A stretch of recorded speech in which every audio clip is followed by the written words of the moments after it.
The gate was locked before my suitcase wheels even stopped spinning. I stood in freezing Christmas rain with one hand wrapped around the iron bars and the other clutching the handle of a carry-on I had packed for what I thought would be a short stay at my parents' house. Behind the gate, the Briarcliff estate glowed like a holiday card. Every window was warm, every chandelier was lit. 200 guests were still inside, probably drinking champagne under garland while pretending they had not just watched my family throw me out. My father stood on the other side of the bars holding my car keys. "Dad," I said, trying to keep my voice from shaking. "Please, just give me the keys." He looked at the old Honda parked beside the drive, then back at me. "That vehicle was leased through Carter Legacy Group," he said. "You signed the title transfer 3 years ago for tax purposes. You remember that." "I made every payment. Through a compensation structure. You no longer work for the company. You no longer receive company benefits." He said it like I was a terminated vendor, not his daughter. My mother stood behind him on the front steps in a silver dress, one arm around my younger sister Alana. Alana's diamond engagement ring flashed every time she lifted her hand to dab at tears she had not earned. An hour earlier, my father had tapped a champagne flute in the grand foyer and announced that the entire family trust, $55 million, had been transferred to Alana, not divided, not held in reserve. Transferred. Then he turned to the room and said, "Renee has shown a pattern of professional instability. This family rewards excellence, not excuses. I had lost my PR job 3 days before Christmas because of a merger. My whole department had been cut. I had come to my parents' house because I thought I could sleep in my old room while I found a new position and figured out where to go next. Instead, I walked into my sister's engagement party. I begged. I hate that part, but I did. I asked for 2 weeks, then 1, then just through Christmas morning. I told them I would stay out of the way. I offered to help with the party cleanup. My mother set her wine glass down and said, "Renee, you are 36 years old. We are not running a shelter for failed adults." People heard her. People I grew up around. People who used to kiss my cheek at fundraisers. People who had eaten food from my grandmother's kitchen and smiled for our family photos. They all watched me stand there with rain in my hair and shame burning my throat. My sister said, "This is supposed to be my night." So I left. That is how I ended up outside the gate with my suitcase, my phone at 8%, and my father holding the keys to the only car I had. "You cannot leave me out here," I said. He slid the keys into his pocket. "I am not doing this to you. You did this to yourself." Then he turned and walked back to the house. The gate camera blinked red above me. My mother looked at me once before going inside. Alana did not look at me at all. The door closed. The lock clicked. Music swallowed them. I waited. That is the part that still embarrasses me. I waited at that gate like some part of me believed somebody would come back. Maybe my mother with a blanket. Maybe my father with a car key. Maybe Alana with the embarrassed half-apology she used when she wanted forgiveness without responsibility. Nobody came. The rain turned colder. It ran down the back of my neck and through the seams of my coat. My fingers went stiff around the suitcase handle. The estate lights started going dark, one by one. Ballroom first, dining room, east wing, guest rooms. My mother's bedroom was last. I watched that final window go black. Something inside me finally understood that I was not being punished for failing. I was being discarded because I had stopped being useful. My phone died while I was still staring at the house. Mount Vernon was 3 miles away. I knew because I used to drive through it on my way to the train station. 3 miles is nothing in daylight with coffee and good shoes. At midnight in freezing rain, dragging a suitcase over broken pavement in soaked flats, it felt like crossing a continent. My feet went numb first, then my hands. Then my thoughts started coming in strange little flashes. My old room with the blue curtains, my grandmother humming in the kitchen, Alana taking my sweater in high school and crying when I asked for it back, my father's voice in the foyer. Excellence, not excuses. By the time I reached the first motel, my teeth were chattering so hard I bit the inside of my cheek. The neon sign said vacancy. I almost cried at the word. The night clerk sat behind scratched glass watching a small television with no sound. I slid my emergency card through the slot. My father had given it to me years earlier with a lecture about true emergencies only. I figured being locked out in freezing rain on Christmas Eve counted. The clerk swiped, declined. "Try again," I said. He did. Declined. He frowned at the screen. "It says reported stolen." "What?" 20 minutes ago. 20 minutes. That meant my father had gone back inside, taken off his coat, maybe accepted another drink, and reported the card stolen while I was walking in the rain. I did not argue with the clerk. His hand was already drifting toward the phone. I took the card back and left before my humiliation turned into a police call. The only shelter I found was a bus stop near a closed pharmacy. 3 plexiglass walls, 1 metal bench, old gum on the floor, and a route map peeling at the corners. I sat down and put my suitcase in front of my knees to block the wind. That was when I heard the whining. At first, I thought it was the wind pushing through a crack. Then something moved near the trash can. A medium-sized dog was tied to the post with a frayed rope. Its fur was soaked flat. It trembled so hard the rope tapped against the metal. "Oh, sweetheart," I whispered. I had half a turkey sandwich in my bag from lunch. It was smashed, damp around the edges, and the only food I had. I broke it into small pieces and held one out. The dog crept forward and took it gently. I fed it the whole sandwich, piece by piece, keeping 1 bite for myself because my hands were shaking and I needed something in my stomach. The dog leaned against my leg after the last bite, as if we had made an agreement. "We match," I told it. "Both of us put out in the cold by somebody who should have known better." A soft voice came from the far end of the bench. "Cold night for mercy." I jumped. An older woman sat in the shadows, wrapped in what looked like a thin house dress. Her slippers were wet. Her gray hair hung in strings around her face. I had been so focused on the dog and the cold that I had not seen her. "Ma'am, are you all right?" She gave a little laugh that turned into a cough. "Been better." Her lips had a bluish edge. Her hands shook in her lap. I looked at my coat. It was wet. It was not enough. It was also the only barrier I had left. Then I looked at her slippers. I stood before I could talk myself out of it. My body protested the movement, stiff and sore, but I pulled off the coat and laid it over her shoulders. "Here." She stared at me. "You need this. You need it more." The cold hit my blouse like a hand slapping my chest. I sat back down beside the dog and wrapped my arms around myself. The woman's breathing slowed a little as she pulled the coat close. For 10 minutes, we sat like that. Me, the dog, and a stranger wearing the last thing I had to give. If you have ever been cold enough to get sleepy, tell me where you were, because that kind of cold does something strange to your mind. I was starting to drift when headlights cut through the rain. 3 black SUVs pulled to the curb. They moved too smoothly to be police and too quietly to be a rescue, I understood. A tall man in a dark overcoat stepped out holding an umbrella. "Ms. Sterling," he said to the old woman. "Time." The old woman stood. She did not wobble. She did not cough. She removed my coat and handed it back to me. Under the soaked house dress, I glimpsed dry cashmere. The wet slippers were gone, somehow replaced by polished boots. My brain could not make sense of it. "What is happening?" She extended one elegant hand. "Vivian Sterling. And you, Renee Carter, just passed the only interview that matters." "Interview?" Character is easiest to see when a person believes no one important is watching.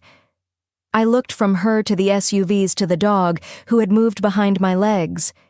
"You were testing me?" "Yes." I should have been angry. Maybe I was, but my body was too cold to organize the feeling. The man opened the middle SUV door. Warm air rolled out like a miracle. "This is Marcus Doyle," Vivian said. "He runs security and investigations for me. He has been following your father's movements since before dinner." "My father's movements?" She looked toward the road that led back to Briarcliff. "Harold Carter did not only kick you out tonight, dear, he prepared you." Inside the SUV, someone wrapped a heated blanket around me. The dog was lifted into the back by a woman in a black coat, like this was normal, like saving abandoned things was part of the night's agenda. Marcus handed me a folder. "Read the first page." My hands shook too hard to hold it steady, but I saw my name.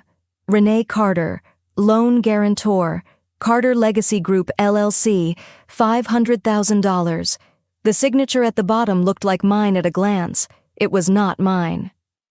"I never signed this." "We know," Vivian said. Marcus sat across from me. "Your father forged your signature 3 days ago to secure a commercial loan already in default risk. The lender believes you personally guaranteed $500,000. The cold inside me changed shape. It stopped being weather. It became clarity. He made me liable before he threw me out. "Yes," Vivian said, "he did not abandon you in anger. He removed the witness after using her name." The folder blurred for a second. Not from tears, from the ugly precision of it. My father had not lost his temper. He had monetized me, then reported my card stolen, then taken my car, then gone to bed. "Why are you telling me this?" Vivian leaned back, sharp-eyed and calm. "Because I run the Sterling Hope Foundation, and I am too old to waste time on people who look good in interviews and disappear when real work gets difficult. I need a successor, not a pet, not a socialite, not a polished graduate with no spine, a person who knows how cold the world can get and still gives away her coat." I stared at her. "You are offering me a job? I am offering you 9 months of misery at $215,000 a year, legal support against the forged guarantee, and the kind of training your family should have feared giving you. Why me? Because you are not broken yet." I looked down at the fake signature again. Something new moved through me. Not hope. Hope was too soft. Strategy. "When do I start?" Vivian smiled. "Now." Before the SUV pulled away, I looked back at the bus stop. The dog had been wrapped in a towel by one of Vivian's staff. My suitcase was in the back. My coat was still wet across my lap. It should have felt like rescue, but rescue has a softness to it. This felt more like being handed a map after spending my whole life in a locked room. "What about the loan?" I asked. Marcus answered. "We will document the forgery, notify counsel, and make sure the lender understands you dispute the guarantee. But your father will not learn how much we know until we decide it helps you." "Helps me do what?" Vivian's eyes met mine in the dark glass reflection.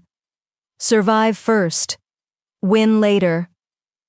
I carried that sentence into every hard day that followed. The first lesson was humiliation. I learned that in February, standing at the head of a conference table in Manhattan with a presentation remote in my hand, and 12 developers staring at me like I had wandered into the wrong room. The proposal was for mixed-income housing in Yonkers. I had memorized the talking points. I had practiced the slides. I had worn my best navy suit, the one from my PR days that used to make me feel competent. 5 minutes in, a developer with silver hair interrupted me. "Forgive me," he said, sounding not sorry at all. "What exactly qualifies you to speak on construction financing?" My throat tightened. "I am the new strategic director for the Sterling Hope Foundation. The Carter daughter," he said. "The one from Briarcliff." One person at the table looked down. Another smirked. "Vivian," the developer said, turning away from me, "send someone who understands site work. We are not here for society rehabilitation." Vivian sat at the far end of the table and did not defend me. That hurt worse than the insult. I gathered my papers with my face burning and left the room. In the elevator, Vivian pressed the lobby button. How did that feel? Like you let them gut me. I did. I turned to her. Why? Because you were unprepared. Pride does not pour foundations. Sympathy does not balance budgets. Your family made you feel small. That room showed you where the real gaps are. I hated her for about 3 floors. Then she handed me a stack of books so heavy Marcus had to carry half of them to the car. Forensic accounting, construction management, affordable housing finance, zoning, procurement, contract law. 3 months, she said. Then you go to sites. I stopped sleeping like a normal person. From March through May, my apartment turned into a war room of highlighters, binders, sticky notes, and cold coffee. I learned how money hides. I learned how change orders eat budgets. I learned the difference between a delay that happens and a delay somebody profits from. I learned to read a site plan until it stopped looking like lines and started looking like decisions. Marcus took over the practical training. He was not gentle either. The first morning he handed me steel-toed boots and a hard hat. We were in Mount Vernon, only a few miles from the bus stop where Vivian found me. The lot was half mud, half broken pavement, with standing water near the fence and a trailer that smelled like dust and burnt coffee. "Keep up," Marcus said. Then he walked into the mud. I ruined my shoes in the first 10 minutes. My manicure broke by lunch. A subcontractor called me Princess before noon and changed to Ms. Carter by Friday because I caught a billing error in his materials invoice. I did not become tough overnight. That is a lie people like to tell after pain, because it makes recovery sound clean. I cried in my car twice that first month. I threw up before one budget meeting. I called my old PR mentor and almost asked for introductions back into that world, because press releases made sense and rebar did not. But every time I wanted to quit, I remembered my father at the gate. "You no longer receive company benefits." Fine. I would become my own benefit. By July, Vivian gave me Harbor House, 40 apartments for single mothers coming out of shelters, childcare partnership on the ground floor, job training office, small courtyard, a budget so tight it squeaked, and a timeline that would have made an experienced developer pray. The lot flooded after every hard rain. 2 vendors overbid. One permit sat untouched on a city desk until I learned which clerk needed which missing environmental memo. The first week, I stood ankle-deep in muddy water, holding a drainage map upside down while Marcus watched from the trailer steps. Going to cry? Considering it. Do it after you solve the water. I solved the water. French drains. Pump rerouting. A supplier who agreed to a discount after I showed him 3 competitor quotes and 1 error in his freight charge. I learned to stop asking people to take me seriously and started bringing enough preparation that they had no choice. The crew changed with me. At first, they were polite in the way people are when they expect you to disappear. Then I showed up before dawn. Then I stayed through rain. Then I carried coffee to the trailer without acting like it made me noble. Then I caught a framing issue before it became a 6-week delay. By late summer, the foreman called me boss without irony. That mattered more than any compliment I had ever gotten at a party. Alana found me in September. I was walking the second floor of Building A with a clipboard, checking rough electrical against revised plans, when I heard heels on plywood. No one wears heels on a job site unless they are ignorant or making a point. Alana was making a point. She appeared in a cream coat and oversized sunglasses, phone already filming. "Renee?" she said, with a gasp so fake it deserved its own acting credit. "Oh my God, is that you?" I looked down at myself, mud on my boots, dust on my jeans, hard hat hair, orange safety vest, a pen tucked behind my ear. "This is an active site," I said. She turned the camera toward my boots. "For everyone asking what happened to my sister after she got cut off, here you go. From Briarcliff to this. Honestly, it is tragic." 2 workers stopped behind her. I felt the old shame rise hot in my neck. She kept going. "Some people are born for leadership. Some people are born to carry clipboards in mud. I should have taken the phone. I should have called security. I should have said something strong. Instead, I froze. Old habits do not ask permission before returning. Alana left laughing. By the time I reached my truck, the video was already posted. Comments came fast. Old Briarcliff names, former classmates, people who knew nothing and enjoyed knowing it loudly. She really fell off. That family must be so embarrassed. Imagine losing the trust and ending up on a construction site. I sat behind the wheel with mud on the floor mats and shame crawling under my skin. Then Vivian called. "I saw it," she said. "I will handle it." "Good. Come to my office." I drove to Manhattan expecting discipline, maybe disappointment. Maybe the polished version of you should have known better. Vivian had the video open on her laptop when I walked in. Marcus stood beside her with his arms folded. "This is useful," Vivian said. "Useful?" "You were in PR." Marcus tilted his head. "So do PR." I stared at them. Then I started to smile. At 10:52 that night, I went back to the site.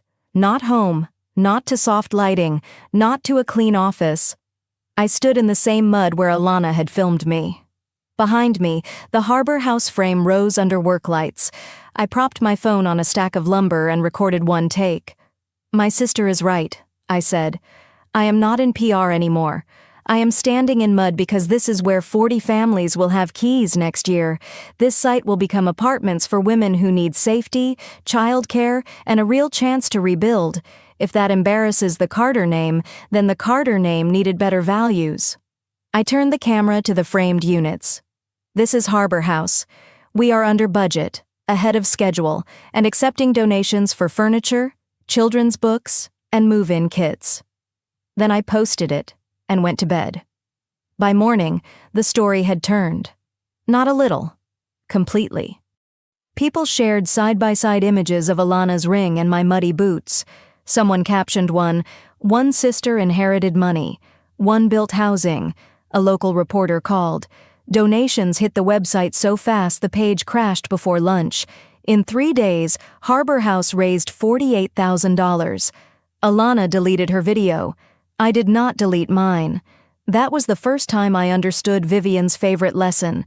Humiliation is only power when you agree to carry it. I stopped carrying it. The response changed the site too. One mother from the shelter program came by with a plastic bag of donated children's books and asked if this was really where families like hers might live. I walked her through the framed hallway with no drywall yet, pointing to where the laundry room would be, where the childcare room would be, where the courtyard would catch afternoon sun.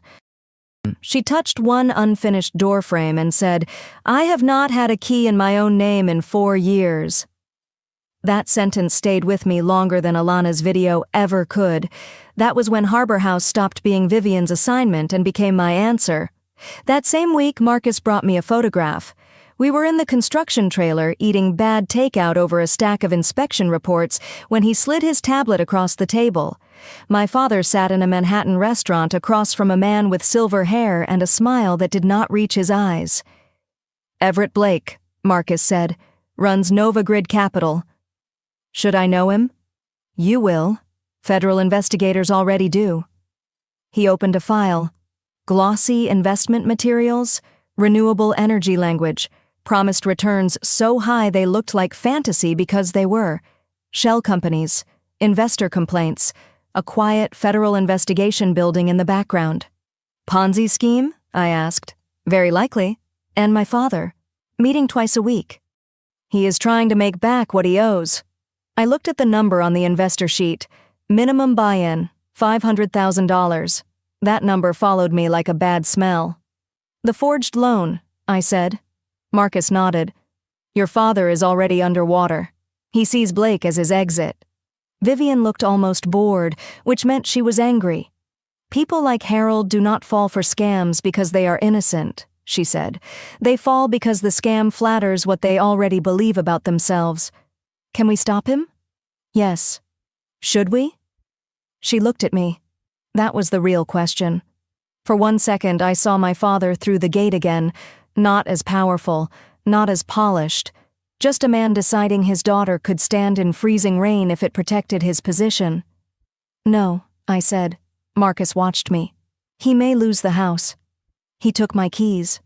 He could face charges. He forged my name." Vivian nodded once. "Then we observe."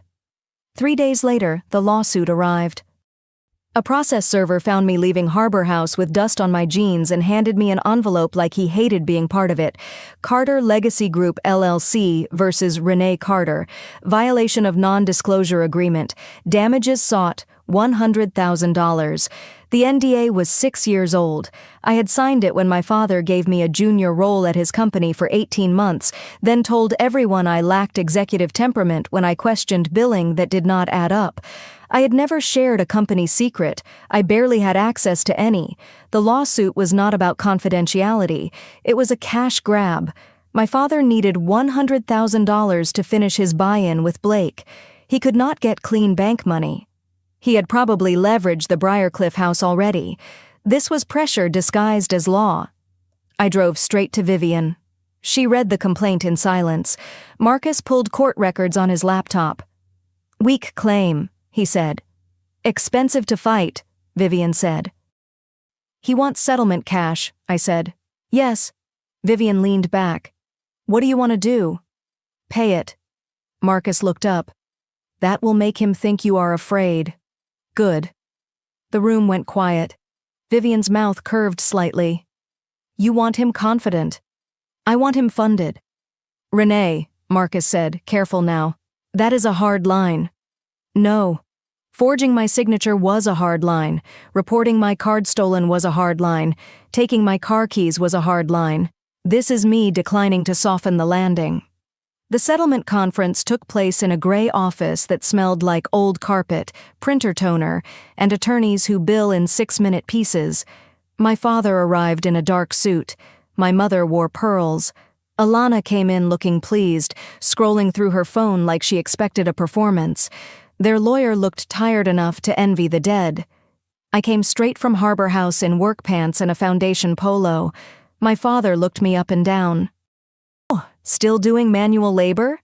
Still mistaking fraud for leadership?" His lawyer coughed. Mine touched my sleeve under the table, but he had been briefed. The other lawyer began with the usual words. Breach, reputation, confidentiality, harm, family business.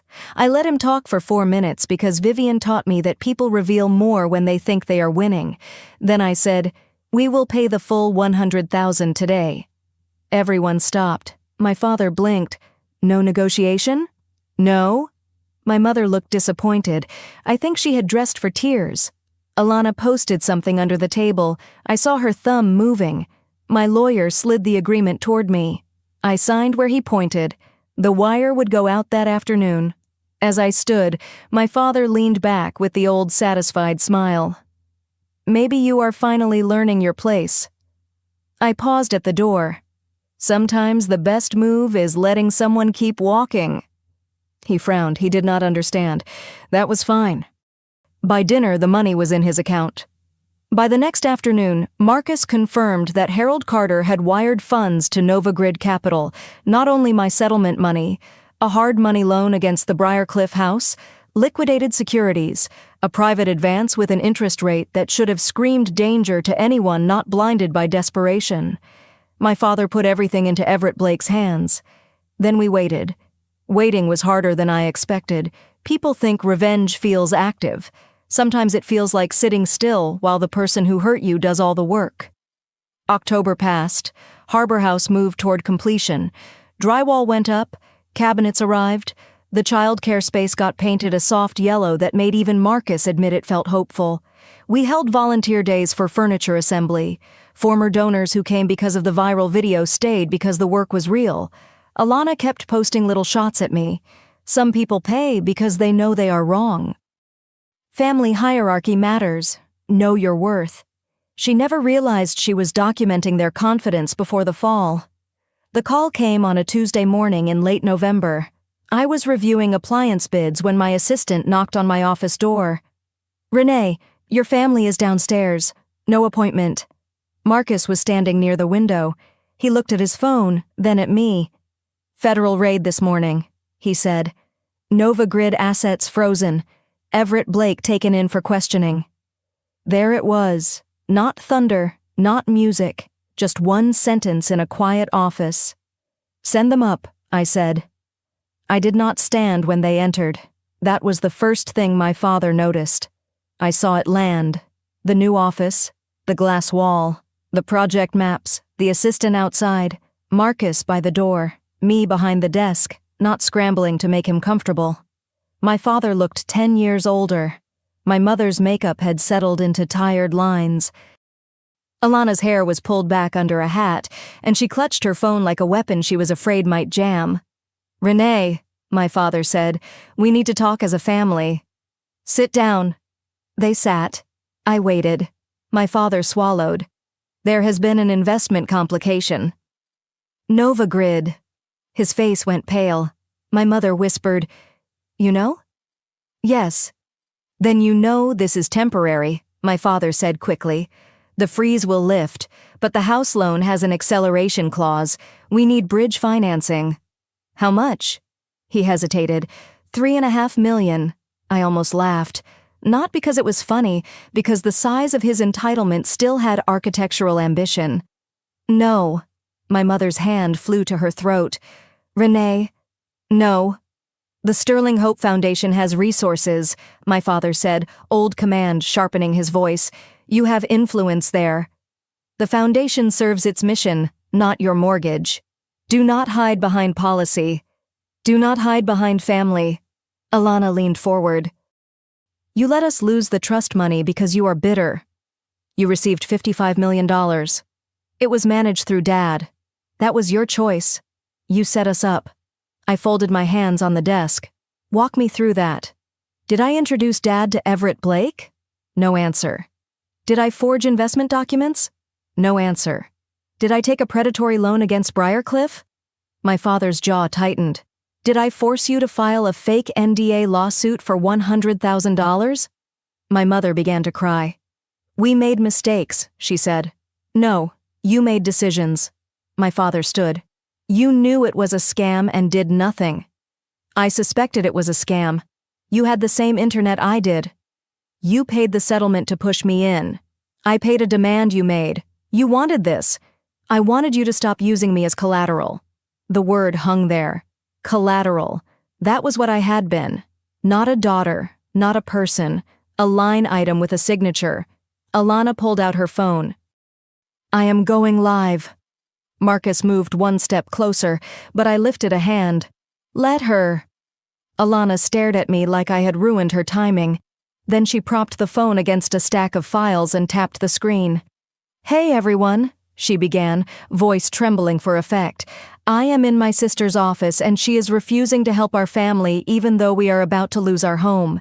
She has access to millions through this foundation, and she is choosing to let our parents suffer." Comments began climbing the screen. I opened the folder Marcus had placed on my desk that morning. Screenshots. Alana mocking me outside Harbor House. Alana celebrating the lawsuit settlement. A private message where she wrote, "Renee paid like the obedient little failure she is." Another where she wrote, "Dad just needed her money to finish the Blake deal. She is too stupid to know what she funded." I turned the folder toward her live camera. "Your viewers may want context." Alana froze. The comments shifted too fast for her to control. "Wait, what is that? Did she say Blake deal?" "Show the messages." Alana grabbed the phone and ended the stream. Her face had gone gray. "You had no right." "To show your words? You filmed me in mud without asking." My father looked smaller than I had ever seen him. "You're my daughter," he said. I looked at him for a long moment. "I was your daughter at the gate." He flinched. "Christmas Eve," I said. "Freezing rain, one suitcase.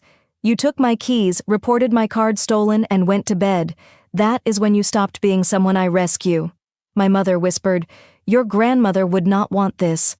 "My grandmother would have opened the gate." No one spoke after that. Marcus did. "Foreclosure proceedings begin in 72 hours. You should consult bankruptcy counsel." My father turned toward him like he wanted to argue, but there was no power left in it. They left without another threat. Through my office window, I watched them cross the parking lot to a dented sedan, the kind of car my father would have called embarrassing back when he thought money made him permanent. The Briarcliff estate went into foreclosure within a week. I did not attend the auction. Marcus sent me one photo because he has a practical understanding of closure. The front gate stood open. A bank notice was taped to the door. No chandeliers visible, no music, no guests. Just a house that had finally stopped pretending it was a kingdom. My parents moved into a one-bedroom rental in Stamford. Alana moved in with a college friend and spent 3 weeks trying to rebrand her downfall as spiritual growth. People online were not kind. They found her old posts. They found the live stream clip. They found the screenshot about the Blake deal. The same crowd that once laughed at my muddy boots now passed around her messages like party favors. I did not join in, not because I was above it in some saintly way, because I was busy. Harbor House opened on Christmas Eve, 1 year after I stood outside my parents' gate. The new Sterling Hope Foundation headquarters had glass walls facing the completed complex. 40 apartments glowed across the courtyard, each window warm against the dark. Families moved through those rooms carrying boxes, blankets, grocery bags, and the stunned expression people get when a locked door finally opens for them.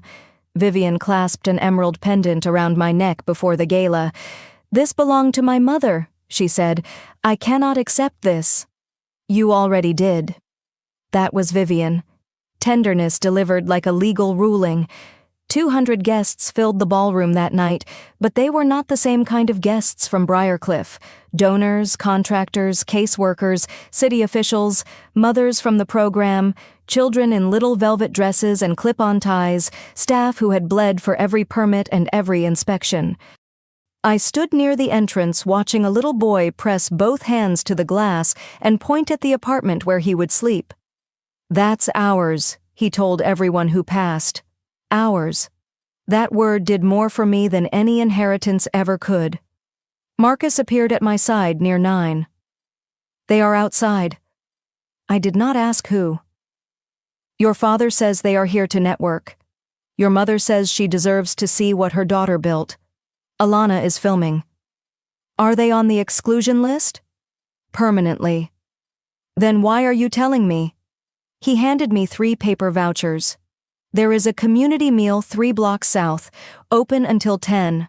I told them this is the only assistance you authorized." The vouchers felt light in my hand.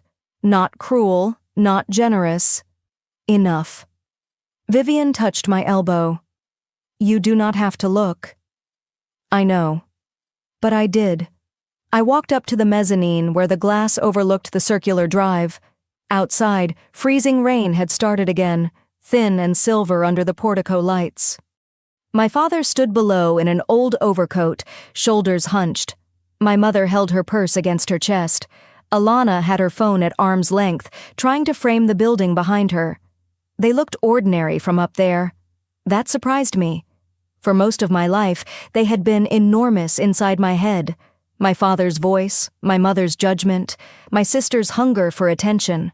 From behind the glass, they were just 3 people standing in bad weather because their choices had brought them to a locked door.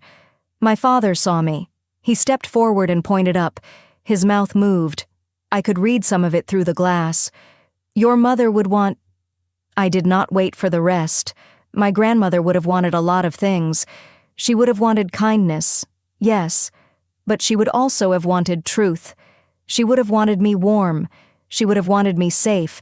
She would have wanted her granddaughter to stop mistaking endurance for love. Marcus handed my father the vouchers. My father looked at them like they were trash. Maybe he threw them away. Maybe he used them. That was no longer mine to manage. I stepped back from the window and let the curtain fall. Inside, a young mother from Harbor House approached with her daughter holding her hand. The girl had 2 missing front teeth and a red bow in her hair. "Ms. Carter," the mother said, "she wanted to thank you herself." The little girl looked up at me. "I have my own bed." I knelt so we were eye level. "That is wonderful. And a desk. Even better. I'm going to draw houses." I smiled, and this time nothing in me felt forced. "Then draw them with big windows." Later, after the speeches and the ribbon photos and the champagne toast, I stepped onto the balcony alone. The cold was sharp, but I had a coat. My own. Paid for by me. Chosen by me. Kept by me. Below, Harbor House glowed. In one window, a woman stirred something on a stove. In another, a teenager helped a little boy put sheets on a bed. A toddler ran past a curtain with a stuffed bear held high. 40 families had keys because a woman left in the cold learned how to build doors. My family had taken my car keys. They had frozen my card. They had handed my sister $55 million in front of 200 guests and expected that to be the end of my story. It was not. It was the first page I wrote for myself. So tell me honestly, if your parents forged your name, threw you out in freezing rain, and came back only when their own choices cost them everything, would you open the door, or would you hand them the nearest shelter voucher and go back to the life you built?